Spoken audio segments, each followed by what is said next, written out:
Silicon city ಬೆಂಗಳೂರಿನಲ್ಲಿ ರಸ್ತೆ ಗುಂಡಿಗಳದ್ದೇ ಕಾರುಬಾರು. ಸಾಕಷ್ಟು ದಿನಗಳಿಂದ ರಸ್ತೆ ಗುಂಡಿಗಳಿಗೆ ಜನ ಬಲಿಯಾಗ್ತಾ ಇದ್ದಾರೆ. ಸರ್ಕಾರಕ್ಕೆ GBAಗೆ ಹಿಡಿ ಶಾಪ ಹಾಕ್ತಾ ಇದ್ದಾರೆ. ಇಷ್ಟೆಲ್ಲ ಆಗ್ತಾ ಇದ್ರೂ ಕೂಡ ರಸ್ತೆ ಗುಂಡಿಗಳನ್ನು ಸರಿ ಮಾಡಿಸುವ ಒಂದು ಕೆಲಸಕ್ಕೆ ಮುಂದಾಗ್ತಾ ಇಲ್ಲ GBA ಅನ್ನುವಂಥದ್ದು ನಿಜಕ್ಕೂ ವಿಪರ್ಯಾಸದ ಸಂಗತಿ ಇದು.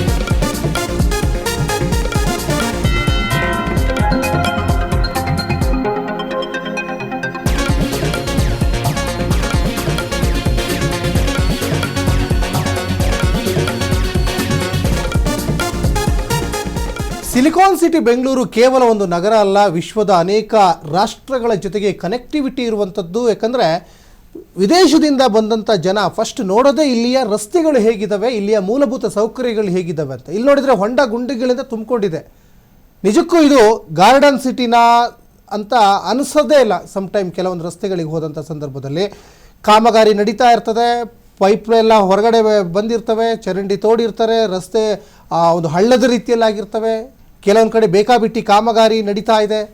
ನೋಡಿ, ಸಾಕಷ್ಟು ಆಕ್ಸಿಡೆಂಟ್ಗಳಾಗ್ತಾ ಇದ್ದಾವೆ. ಈಗ ಬಸವನಗುಡಿಯ KR ರಸ್ತೆಯಲ್ಲೂ ಕೂಡ ಒಂದಿಷ್ಟು ಅಚಾತುರ್ಯ ಘಟನೆ ನಡೆದಿದೆ. ಪದ್ಮನಾಭನಗರದಿಂದ ಮಾರ್ಕೆಟ್ ಕಡೆಗೆ ಬಸ್ಸು ತೆರಳುತ್ತಾ ಇತ್ತು. ಇನ್ನು ಪ್ರಯಾಣಿಕರಿಂದ ಪೊಲೀಸವರಿಗೆ ಈಗ ಕರೆ ಮಾಡಿದರೂ ಕೂಡ ನೋ ರೆಸ್ಪಾನ್ಸ್, ಅವ್ರು ರೆಸ್ಪಾನ್ಸೇ ಮಾಡಿಲ್ಲ ಅಂತ ಆಕ್ರೋಶ.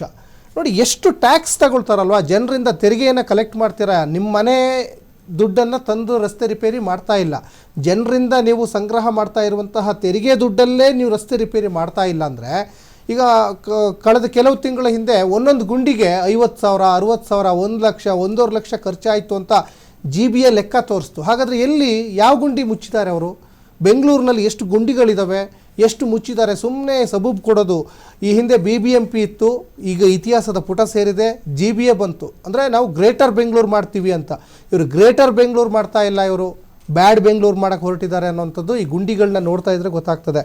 ಸಾಕಷ್ಟು ಜನ ಈ ಗುಂಡಿಗಳಿಗೆ ಬಿದ್ದು ಪಾಪ 2 ವೀಲರ್ಸ್ ಅವರು ಪ್ರಾಣ ಕಳ್ಕೊಂಡಿದ್ದಾರೆ.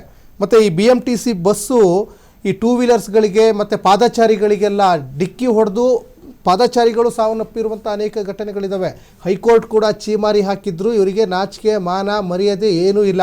ಕೇವಲ BBMP ಇದ್ದಿದ್ದು GBA ಆಗಿ ನಾಮಫಲಕ ಹೆಸರು ಬದಲಾವಣೆ ಆಗಿದೆ ಹೊರತು ಅದು ಪ್ರಾಕ್ಟಿಕಲ್ ಆಗಿ ಯಾವುದೂ ನಡೀತಾ ಇಲ್ಲ ಅನ್ನುವಂಥದ್ದು ಸ್ಪಷ್ಟವಾಗಿ ಗೊತ್ತಾಗ್ತಾ ಇದೆ. ಕೇವಲ ನೀವು ಈ BBMPನ GBA ಮಾಡಿದ ತಕ್ಷಣ ಬೆಂಗಳೂರು ಅಭಿವೃದ್ಧಿ ಆಗುತ್ತಾ? ಬೆಂಗಳೂರನ್ನು ನಾವು ಗ್ರೇಟರ್ ಮಾಡ್ತೀವಿ, ಗ್ರೇಟೆಸ್ಟ್ ಮಾಡ್ತೀವಿ ಅಂತ DK ಶಿವಕುಮಾರ್ ಒಂದು ಕಡೆ ಹೇಳಿದರು. ಅದೇ DK ಶಿವಕುಮಾರ್ ಈ ಹಿಂದೆ ಬೆಂಗಳೂರು ನಗರಾಭಿವೃದ್ಧಿ ಸಚಿವರಾದಂಥ ಸಂದರ್ಭದಲ್ಲಿ ದೇವರೇ ಮೇಲಿಂದ ಕೆಳಗಡೆ ಇಳಿದು ಬಂದರೂ ಕೂಡ ಈ ಗುಂಡಿ ಮುಚ್ಚಕ್ಕಾಗಲ್ಲ ಅಂತ ಅವರೇ ಅಸಹಾಯಕರಾಗಿ ಹೇಳ್ತಾ ಇದ್ರು. ಈಗ ಕೃಷ್ಣ ಬೈರೇಗೌಡರು ಬೆಂಗಳೂರು ನಗರಾಭಿವೃದ್ಧಿ ಸಚಿವರಾಗಿದ್ದಾರೆ. ಇವು ಒತ್ತುವರಿ ತೆರವು ಕಾರ್ಯಾಚರಣೆಯನ್ನು ಮಾಡಿಸ್ತಾ ಇದ್ದಾರೆ. ಬೀದಿ ಬದಿ ವ್ಯಾಪಾರಸ್ಥರಿಗೆ ಇವಾಗ ಎತ್ತಂಗಡಿ ಮಾಡ್ತಾ ಇದ್ದಾರೆ.